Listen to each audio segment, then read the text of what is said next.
Après 150 km de route départementale, quelques traversées de petites villes et de petites portions d'autoroute, notre Opel Grandland X Hybride 4 d'essai affichait une consommation moyenne de 8 litres 300 au 100 km.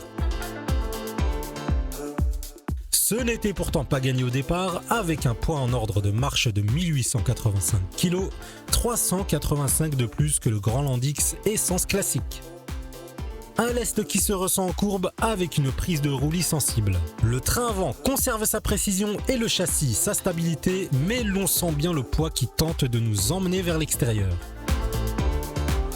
Avec une direction légère et un freinage pas toujours évident à doser à cause du système de récupération d'énergie, le Grandland X Hybride 4 ne se destine pas à la conduite dynamique, mais seulement aux relances vigoureuses dans un bon niveau de confort.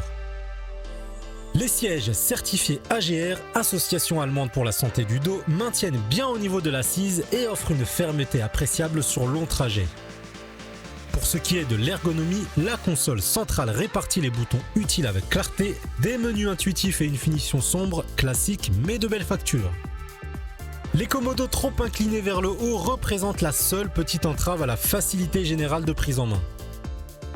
Pour espérer pouvoir finir par rentabiliser son investissement dans l'hybridation, il n'y a qu'une seule solution primordiale, recharger encore et toujours dès que possible. La plupart du temps, ce sera chez soi et il ne faudra donc pas oublier de brancher le câble fourni à sa prise domestique avant de se coucher. 7 heures sont nécessaires pour retrouver les 59 km d'autonomie annoncés en tout électrique. La solution de la Wallbox, plus coûteuse, permet elle une recharge complète en 1h50 au mieux.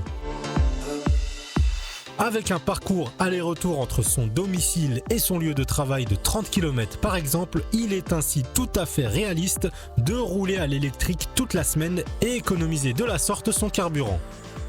Commercialisé à partir de 49 350 €, le Grandland X Hybride 4 est ainsi moins cher de 4 450 € que le cousin Peugeot 3008 Hybride 4 et aussi moins cher de 5 800 € qu'un DS7 e-Tense, certes bien plus huppé.